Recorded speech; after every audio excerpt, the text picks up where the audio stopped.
Hello guys, ayan for today's video, yung nakikita nung view sa Manila yan, I think Pasay Buendia, I don't know if I pronounce it right or I remember right. And then ito po yung aming pag-i-stayan sa Manila. Nag-stay kami dyan ng Wednesday to Friday. Ayan, Friday umuwi na tayo. Yan yung views sa ating terrace.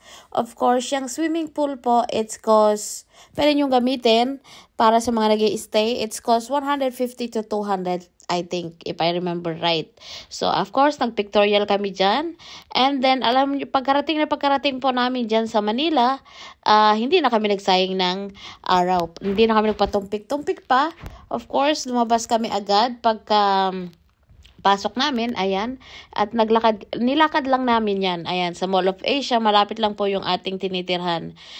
Yung Mall of Asia, ginala namin yan, pagkarating, ang laki pala niyan, so, pagkatapos namin galain yan, kumain kami dyan ng lunch, I think, and then dinner, I think. Kumala kami dyan, and then pagkagala, of course, umuwi kami, and then nagpahinga, and then after that, nagpunta kami sa ano ba yun? Parang karugtong o kabila ng Manila. Karugtong ng Manila Bay, of course. Ayan. So, yan. Tapos, umuwi na rin kami afternoon.